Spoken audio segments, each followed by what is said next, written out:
Got a mosquito bite. Hi guys, hello. Welcome to Jacqueline Valdez Live. I'm Jacqueline. I'm so excited for our next guest. So we are going to be talking about Ageless Pilates. We are speaking with Pilates Master, Cynthia Badrak. Hello, welcome. Hello. I'm so excited to have you here. How's your evening going? I'm good. I'm at the end of a teaching day and I'm happy to be with you today. Thank I you so know. much. I'm so excited, and you're the perfect person to talk about Ageless Pilates with because this has been such a huge part of your life and your journey and how you live day to day. Yeah, that's true. Yeah. Tell us about your journey. Well, I started Pilates quite by accident. I was not injured. I was looking for some kind of body certification because I was told that's what I needed to get a job teaching at a university. So I Wow. was living in New York, working as a performer and looking for something to do. And as fate would have it, the Pilates studio was across the street from me. Wow. I am such a huge believer in divine intervention and the universe providing things. And if you open your eyes and open your heart and you listen, it's there for you. Absolutely. I went into the studio. They were really just trying to ramp up Romana's certification program. And for those people who don't know who Romana is, she is one of the original elders. When Joseph Pilates died, they asked Romana to carry the torch, so to speak. And they were really trying to build her certification program up. So I took the required number of classes that I needed and I signed up and I started taking the classes.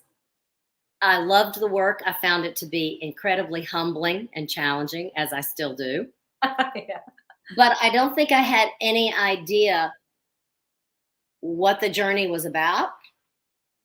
I didn't understand how impactful it could be in my life or anybody else's because I was really too naive about Joseph Pilates' work. And it's something that you learn through the months and the years as you're continuing to practice and train.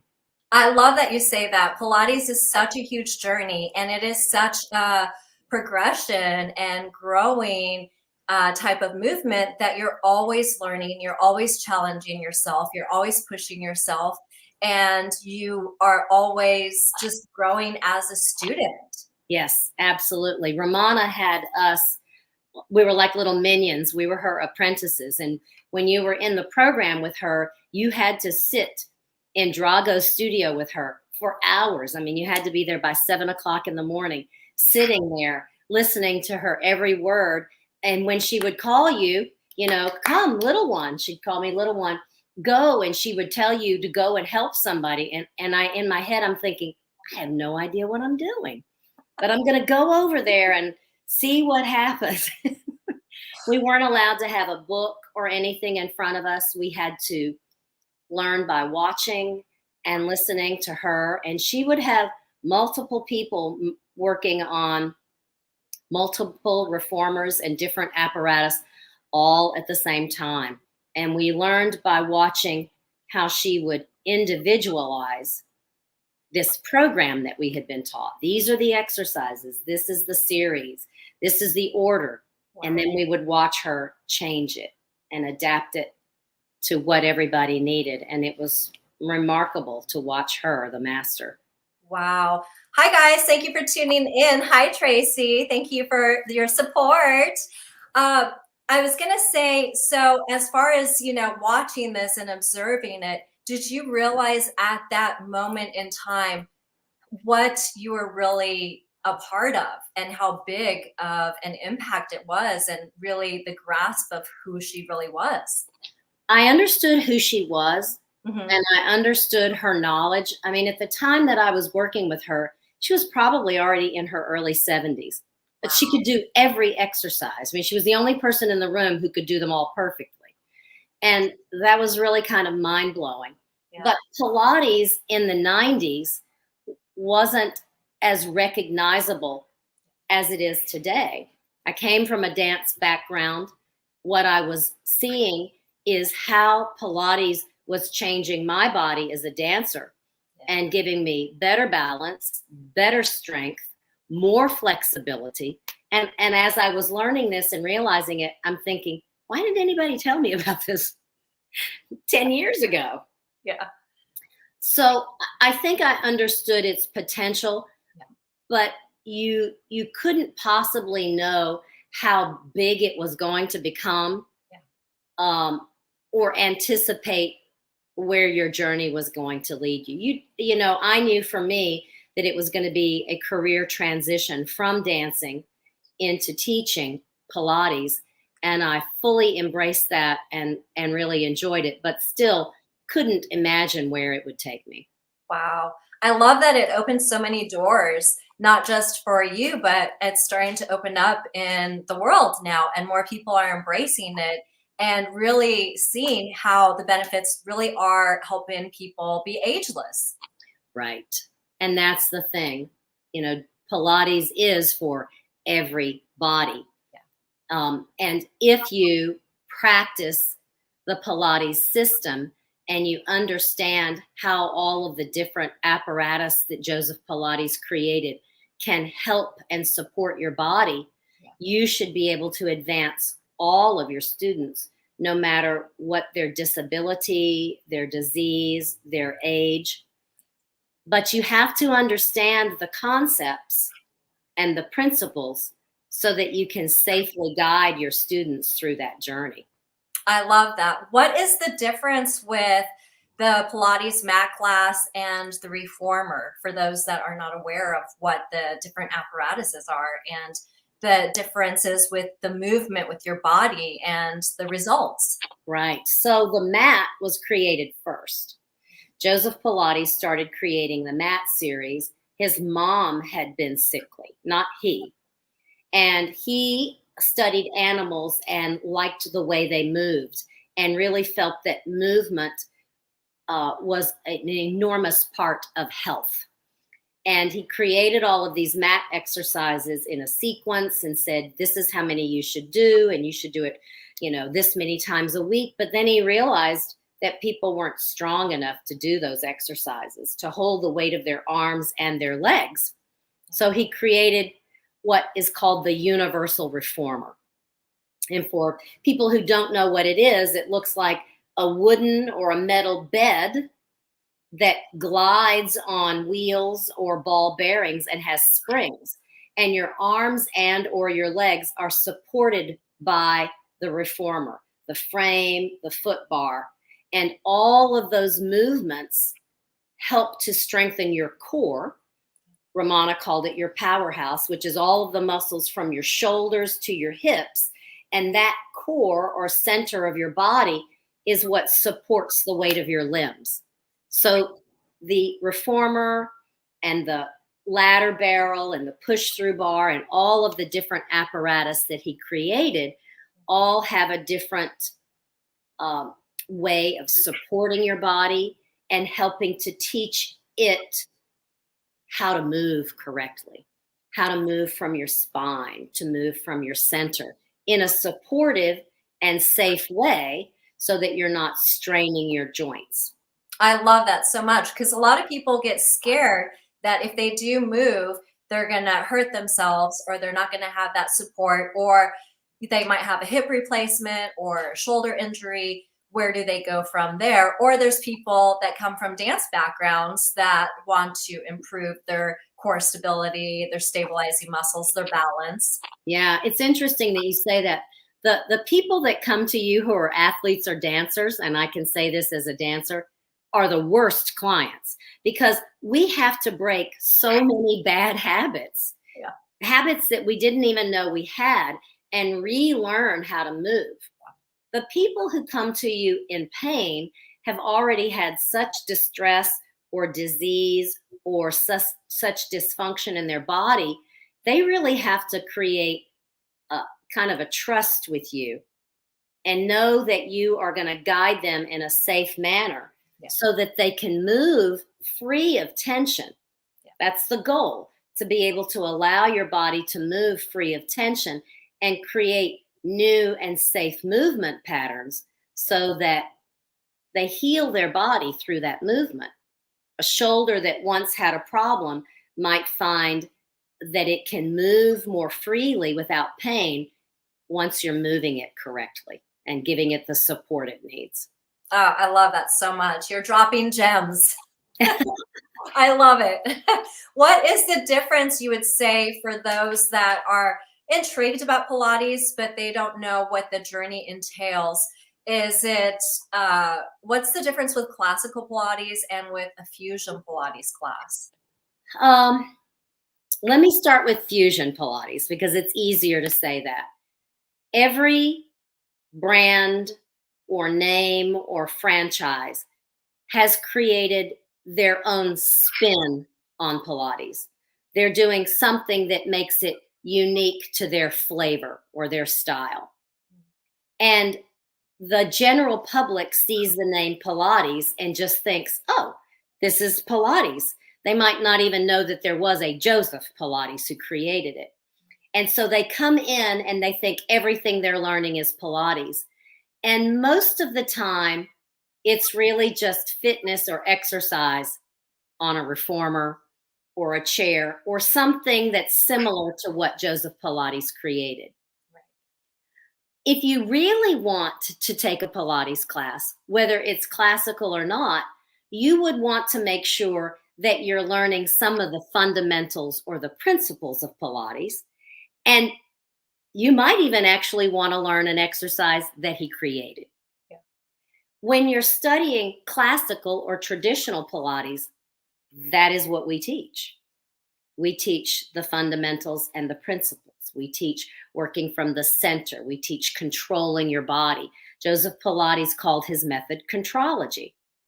And we teach a very specific sequence of exercises in an order to prepare your body for what comes next. So we take your body to the exercise rather than taking your exercise to the body. I love that. That's such a great explanation. It's very true. Yeah. And right? then, I mean, in your experience, do you see what I mean? I do, definitely. I do. And I see the progression in the mat class going from how he did the progressions, everything leads to the next thing. And it's just like a whole like domino up and down, and just the movement of all of the exercises is a full body movement. Right. And they flow together. Yes. And the way Joseph Pilates taught his exercises and his sequences, he wanted you to be precise. So precision is a very big point in working. Your body had to be in the correct position. And then he wanted you to move with integrity. In other words, he wanted you to move carefully and slowly enough that you were in control and you were executing the exercise correctly. So he never did more than 10 repetitions of anything because he thought the more you did, the sloppier you would get, or the worse your form would become, or you would lose alignment and placement. You would lose that connection of mind and body. And then you were just moving in an unsafe manner. So the first thing I would say to somebody who's taking Pilates is, if you're doing more than 10 repetitions of anything, you might not be doing Pilates. Or maybe you are, but you are not following his thoughts of working for quality of movement rather than quantity. I love that. Yes, the quality. It It is. matters what you put into it and the precision. And like you said, finding that mind-body connection. Right. Romana used to say that Pilates is 99% your mind telling your body what to do. I love that. Think of that. Yeah. So, I've had clients come in and I ask them how they are and we're ready to work. And they will say to me, I just don't want to have to think while I'm here. And my first thought is, okay, well, this isn't going to work. Yeah. And then I think, well, don't say anything because they don't really mean it the way it came out. And you can watch your students as you're working with them. Some of them, it takes 5 or 10 minutes, maybe 15 minutes for them to actually get their mind to join their body in the room. And Right. at some point, you realize that they're able to hear you and assimilate the information from their head into their body. Right. And now they're kind of in sync. And when the client Mhm. and you are in sync with each other, at the end of the session, we both feel better. Yeah. They feel better because their body has moved, it's stretched, strengthened in ways that they weren't expecting. Yeah. And I, as the instructor, end up having that same a little bit of de-stressing or releasing because I've been just as focused. Yeah. I love that so much. And I love that as an instructor, you're really in tune with your clients and you really, like Romano, you know, listen to their body, put together what is going on with their individual body, their injuries, their preventives, everything like that. Yeah, absolutely. I mean, as much as we were taught sequence and order, Yeah. Joseph Pilates would teach the beginnings of things and then he would say, now this is going to be for you. Yeah. And that is what Romana taught us, that you don't come with a preconceived idea of everything you're going to do with that client or that class in 50 minutes. Instead of just spewing information, you need to see the client. You need to look at them and respond to what their body is doing and make choices that are safe and appropriate for what their needs are that day. I love that. It makes you a more conscious teacher. Yeah, and we have hundreds and hundreds of exercises to choose from. So if one thing isn't suitable for them, Yeah. you don't need to adapt it for them. Just pick something else to do. I love that. Move on. Yeah, exactly. What And are especially if they're having pain, Yeah. we need to figure out why they're having pain. Yeah. That might be beyond our scope as a Pilates instructor. Yeah. So you just decide, okay, this is not for them. You make a mental note not to repeat it and you move to something else. What is one of your favorite memories with Romana? I'm sure there's many. It's probably an embarrassing moment. We were doing an exercise on the chair where we were piking. It was called the pull up, and you had to have your feet on the pedal and make the pedal go up. And she put us all into position, and then she was waiting for us to be able to move the chair, the pedal. And she came over to me and she said, "What happened, little one?" And I said, "I don't know." And she said, "Well, where is your powerhouse?" I said, "I don't know." And she said, "Well, we'll wait." And she did. She literally left me there for what seemed like minutes. I don't know how long it was until I figured out what I had to do to make my body work correctly so the pedal would move. Wow. I love that. And there's nothing better than just putting you into it, having you lead by example, having you learn by moving your body and really embracing the move. Yeah, exactly. And I think that that's an important thing to remember as an instructor. Yeah. I can give you the sequence, I can give you the cues, but I also need to give you time to think it through and feel it. So I'm not really teaching you Pilates. Yeah. You're figuring it out for yourself. Yeah. You're using your mind and your body connection to get the apparatus to move in the correct way. And you kind of have to figure some of it out for yourself. I love that. Yeah. It's not just the instructor. Yeah, it's not. We have to find the right way to communicate the information. And I can give a cue to a group or a client. And if it doesn't work, I can try to find another way of saying what I need to say. Sometimes it works better than others. Yeah. But sometimes it's me.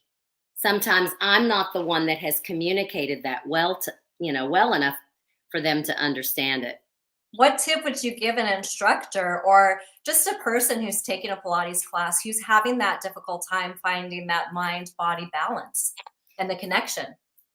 I think that as an instructor, you need to really train your eye to see people's bodies Yeah. and to take the clue of a shoulder being out of place or a spine being in the wrong position and correcting it. Because if you have your student in the correct position, they're going to be successful. So I say, let's set you up for success. And as a student, you really have to have a level of awareness that you probably don't have in your day-to-day life. Yeah. And you need to be your own little police person. Yeah. Especially if you're in a group class. If you're in an individual session, I can reach over and give a touch or a tactile cue, and you will respond the way I need you to without even understanding it. But if you are in a group class and an instructor is giving a cue or a prompt, you need to assume they're speaking to you personally. Yeah. And you need to ask yourself, is that me? Is it my shoulders that are up by my ears? Do I need to find that? So you have to have a different level of self-awareness, and you need to be able to adjust. So a lot of times people think they're a little more advanced than they really are because they don't understand that self-awareness. You're ready to advance, or you are advancing your practice and you're ready for more challenging exercises when I can cue you and you can follow every command I give you. And now we're not worrying about fixing all of your issues. Yeah. You're just moving with integrity and the correct placement. I love that. And it appeals to everyday life. Like you said, you have to have that mind-body connection, being accountable for yourself, really, being present in the moment and, living life day by day and being accountable for yourself. Sure. I mean, Pilates is functional movement. Yeah. Everything we do has a practical application. Some people teach it that way. Yeah. There are some styles where they teach how the muscles move. There are people who teach how bones move. There are people that teach with a lot of anatomy terminology. I've found that most people don't even know where their shin is. So I'm not going That's true. I'm not going to explain it to them. I'm going to give them a directional cue. And maybe I'm going to say, put your hand below your knee. And then I might say, now that's your shin. And then inform them and educate them as we go. But I want to try to give them terminology that they can understand, because a lot of times, especially if you're teaching in a group, your students can't see you. Yeah. And you're not demonstrating or showing them anything. Yeah. So again, they have to be able to hear the information and assimilate it into their body. And I love the tip that you gave for clients taking a group class to really listen to every cue, apply it to themselves, even if they're not doing that. Okay, keep your shoulders down, be into my body, connect, find where I need to be, and listen and work within themselves. Right. Yeah, I love that. So what exercise is your favorite exercise to do on the mat? Well, I like exercises that roll on my spine. Yeah. So I'm going to say the rollover. And here's why. Okay. When you do the rollover and your legs go over your head, your feet touch the floor. And if your right and left foot don't touch at the same time, you're not working equally on the right and left side of your body. And that is an aspect of Pilates that a lot of people don't understand. Yeah. We're working on balance between the front and the back of your body, as well as your right and left. So when I do the rollover, I have that tactile feel or that proprioception. Right. And I can feel whether my feet touch at the same time.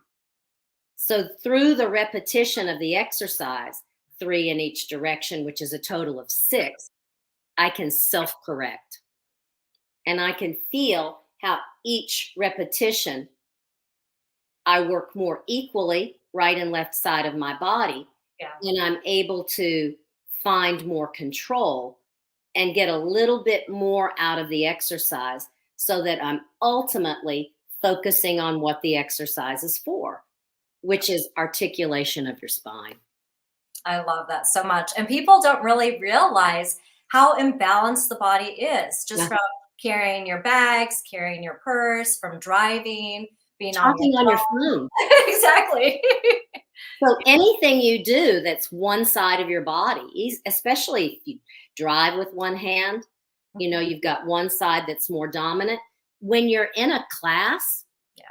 any kind of class, you learn differently on your right and left side. Yeah. So you're going to hear things differently. So yeah, it's incredibly important to find that kind of balance. So when people ask me what Pilates is for, I guess it depends on who I'm speaking to. Sometimes I'll say it's to make us age better. Yeah. But it's also for balance, like I said, between the right and left and the front and the back of your body so that your body works harmoniously. And it's about spinal flexibility. Yeah. So Joseph Pilates said you're only as young as your spine is supple. Yeah. So if you're a 90-year-old Pilates practitioner and you can touch your toes, you have a young, supple spine. Yeah. And if you're 20 and you can't, well. And you'd be surprised how many people take for granted touching their toes or don't want to roll on their back and don't really use that full range of movement. Yeah. So I have a client who was a client of Joseph Pilates in the 60s. Oh my gosh. She worked with him for years. Wow, how exciting. And she is over 80 now. Wow. And she has a better teaser than most of the people I work with. Wow. And it's because, and she says it all the time, she's done this for so many years that now she still has the ability to do many things her contemporaries cannot do any longer. Wow. She still gets on and off of the floor. She can do a teaser. She can do a roll up. That is amazing. Yeah, I want to be her when yes. That just goes to show how Pilates is so ageless and how if you do use movement, how healing it is, and how if you take it in safe, effective ways and ranges of movement, you can heal yourself and stay young. Yeah, I think you touched on something, and that's the safety. Yeah. So as a practitioner, when you go into a private session or a group class, you have to ask yourself, do you feel safe doing what you're being asked to do? If there's any question in your mind about, am I going to fall off? Am I going to kill myself? You should rethink what you're doing. Yeah. Nobody should ever feel in peril. Yeah. And that's another thing. When you're teaching your clients to move with control, their bodies will respond in kind. In other words, if you're just asking somebody to lift their heels and lower them, and they're going so quickly that their body is a wet noodle and their heels are flying open, they don't have any control of their body. And so it's creating tension. Whereas if you can get them to move slowly enough, they will compensate and balance all along the way while that heel is lifting off of the floor and lowering with the same amount of control. So the control is so that your body will respond appropriately, not react or freak out by creating tension. Yeah, I love that so much. Let the tension go and have that control and just find your center, your powerhouse. Yeah. The other thing I think a lot of people don't understand is how the spring tension on Joseph Pilates apparatus work. So Yes. if you're coming from the fitness world, they want heavier weights and they want to, really feel something. And when you're lying down on your reformer, The lighter the spring is in some situations, the harder the exercise is. So it's quite the opposite of doing a leg press, for example. That's such a good point that you're making because that's so true. In some establishments, they say heavier and keep pushing and go till the burn, go till you feel Right. that exertion, where Pilates is a different mindset. And Right. So remember, if that foot bar is supposed to be holding the weight of your legs up, and your legs together weigh about 70% of your body's weight, if you make it heavier, yeah, you're giving your body more help moving the carriage in and out. yeah, Whereas if you make it lighter, you have to really find your core or your powerhouse. yeah. That's so true. And the Pilates reformer is the apparatus that we were talking about earlier, where it has the foot bar and it has different colored springs. And it's very misleading to a lot of people that first start Pilates or they come into a group class and they think, why is this so light? Because Right. that is something that is brought up. So a lot of people might not know this, but every brand or every make and model of a reformer has its own spring colors. Yeah. So one brand might have red, green, and blue. Another might have purple, black, and yellow. Well, Joseph Pilates didn't have any colors. Our springs were all the same. Wow. And you could either do the exercise as it was originally taught, or we would lighten the spring if that's what you needed. Wow. We didn't need to have colors. Yeah, so that's interesting going into that subject of his version of the reformer to now modern reformers from Stott, Balanced Body Right. companies. What is the huge difference with them besides the springs and the colors? Everything. You really kind of have to think about physics. Yeah. So from the foot bar to where your shoulders are is a set distance on the original reformers. It could have been 80 inches or 86 inches, but now all of the carriages are longer. Wow. The distance between the spring where it attaches and the frame is different. The strap lengths are different. On most apparatus, there isn't even a set length for the straps. Wow. And because they're nylon ropes and they have a little cog, everybody's straps could be a different length. So depending on which reformer you get on, you're going to get a completely different workout. On the original Gratz apparatus, it was a leather strap. Everybody's strap was the same length. The carriage was the same length.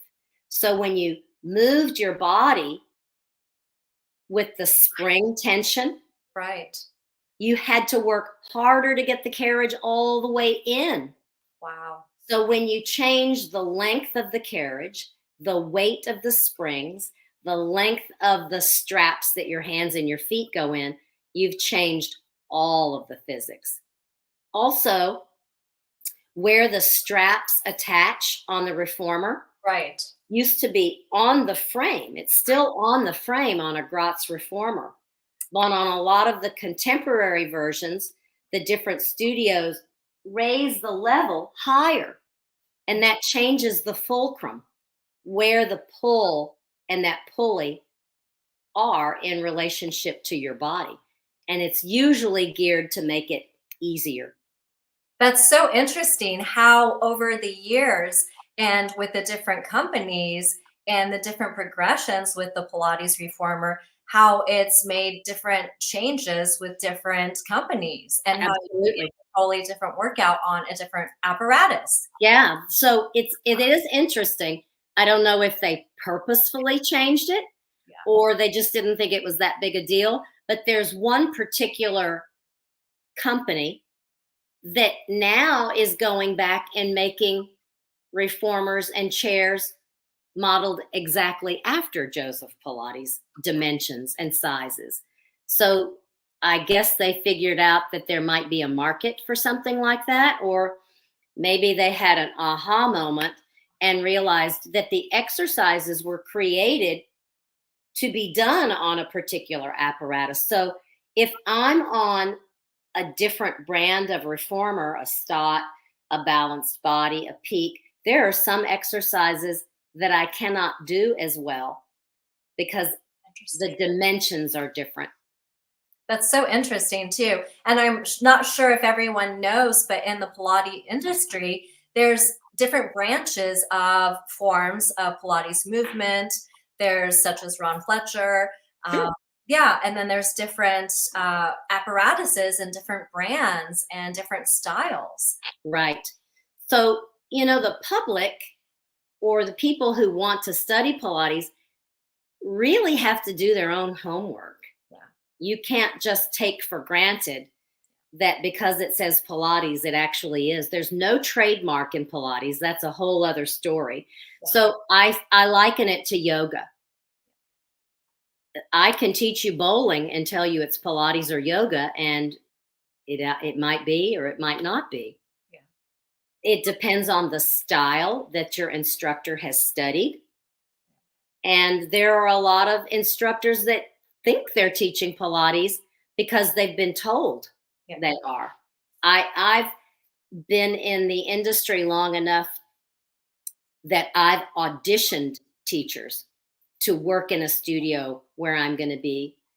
And, when they come in and you ask them about their Pilates training, they'll say, well, I'm classically trained. Okay. So that tells me what they know. Yeah. And then they start teaching, and I think, maybe not. And then you never know if it's because they were told they were trained a certain way and they really weren't. Yeah.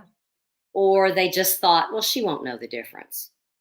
So I kind of say that Pilates is a little bit like the telephone game now. Yeah. And the further we get from the source, unless you're really particular about making sure you learned it exactly the way it was originated, you don't really know what you're learning anymore. Yeah, that's true. That's such a good point. What tips would you give someone who's wanting to be an instructor and who's wanting to take that next step to, do the journey and to be an instructor and to help others go on this path? I think you really still have to do your research. I mean, there are certainly some programs that are more affordable, some that are quicker and easier to get through. If you're learning everything online, and it's going to take you less than a week, you probably aren't really going to learn any Pilates. Yeah. So do the research. See where your instructors or your certification program originated. Yeah. And make an informed decision. Yeah. And even if you get into a program and you complete it, and you discover that you did or didn't learn Pilates at all, you can always go towards continuing education to round yourself out and complete what you started. So for most people, being a certified instructor is the first step to learning something. If you really want to learn Pilates in its purest form, I'm going to tell you should learn Romana's Pilates. Yeah. Right? But that doesn't mean other styles don't have something to offer. Yeah. Many of them use a lot of the exercises, but make some modifications. Many of them use the same original exercises, but then add their own, and they'll tell you that's what they're doing. And that's what Ron Fletcher did. And that's what Eve Gentry did. And that's what Lolita San Miguel did. Wow. Wow. And it's so crazy because funny story and amazing story is how we met is I had been mentored underneath you and was training underneath you. And originally back in the 80s, 90s, I worked with Ron Fletcher, but I did not grasp what was really happening because I was so young. Right. So I really did not understand the whole realm of how a huge impact he was. But there's so many things working with you that has brought me back to those days, because in between there was a lot of fusion.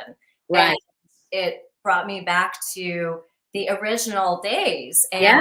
So where, Ron Fletcher asked for permission to take Pilates to California.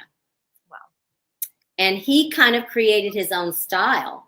But as I remember it, not because I was there, he went to a company that made furniture and asked them to reproduce the reformer for him. And if I am remembering history correctly, that is now Balanced Body. Yeah. It's so interesting how the whole industry and the whole evolution of everything.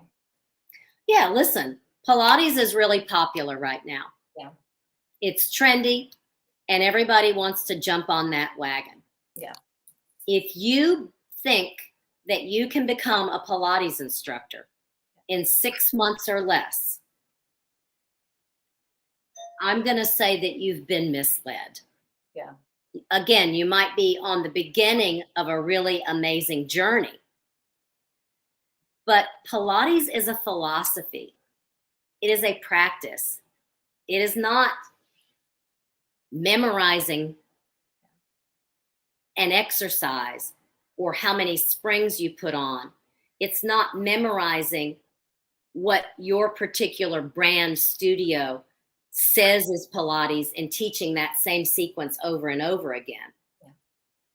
It is teaching the philosophy and the fundamentals of Joseph Pilates and teaching exercises or pieces of exercises that could maybe advance to an original Joseph Pilates exercise. So even if you're not learning with somebody who only teaches Pilates, and I choose to teach Pilates, yeah, you should at least be working up to that. Yeah. So it's always interesting to me when I travel and I take a Pilates class. Yeah, I can imagine. To see what I see, because I've gone in an entire 50-minute class and never seen a single Pilates exercise. Wow. But what do I know?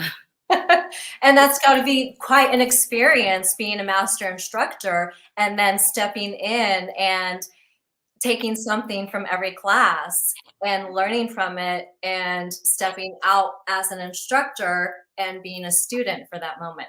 Right. I mean, for many years after I got certified, I worked with Romana, and my task was making sure that the apprentices were ready for their tests at 200 hours, 400 hours, and 600 hours.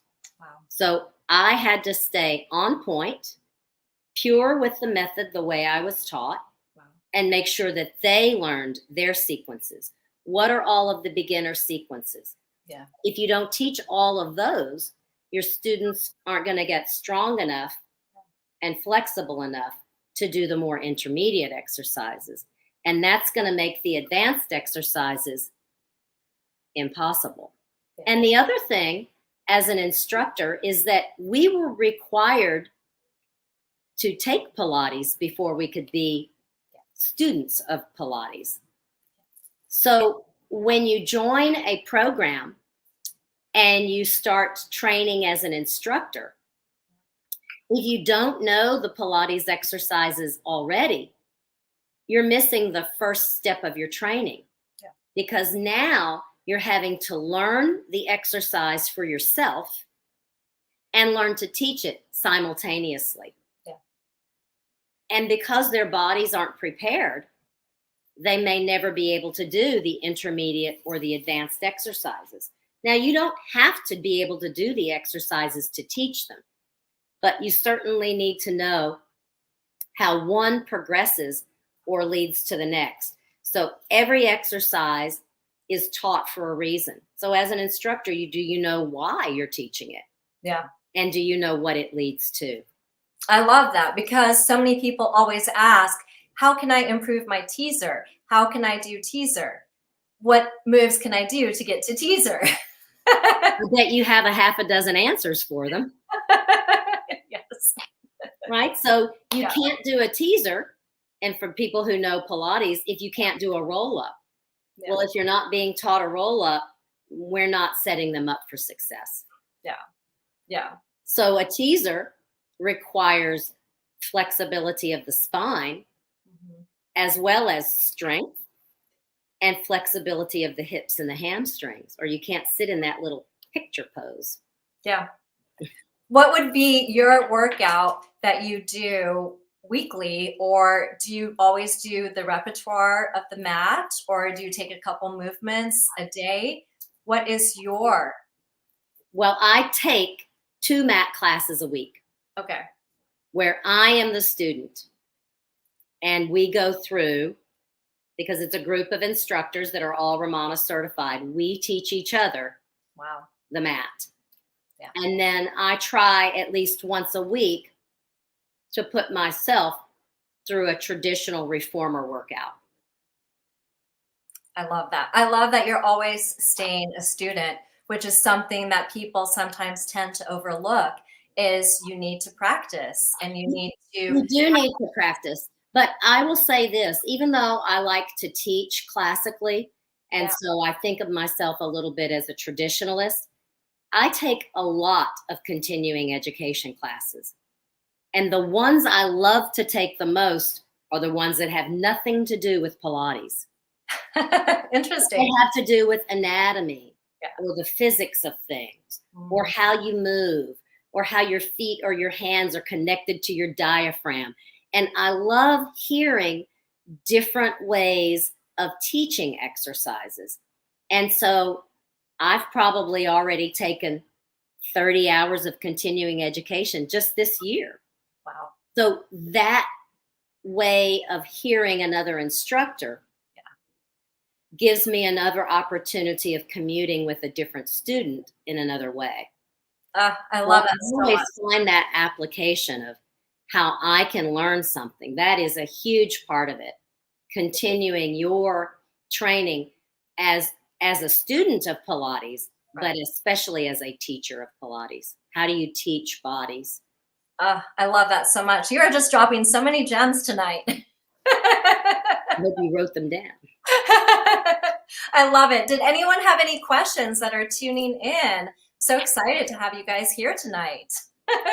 It has been such a fun conversation, and you have just been dropping so many gems. Was there anything else that you wanted to tell the viewers? Well, I'd like for them to come up with their questions and find a way to ask them, even if they don't ask today. So I guess my question to you is, can they reach out to you? Can they email you, or you connect them with me so that we can further the conversation if that's something that they're interested in? Yeah, that would be wonderful. That's really important. I love Pilates and I like sharing it, but it's sometimes hard to know where to even start to ask a question. Yeah. So if you're having, if you're in your own practice or you think of something along the way, I'd like to be available to. Oh, I love it. I love it so much. Yes, guys, you can always email us. You can always post comments in the YouTube when it goes up on the YouTube page, and you can always ask questions at any time. I love that you're so giving and so loving with this practice, and it's such a passion for you, and you're wanting to help others embrace it and add it into their life so they can be ageless as well, and they can take care of their body, their mind, their spirit. I think it's a responsibility.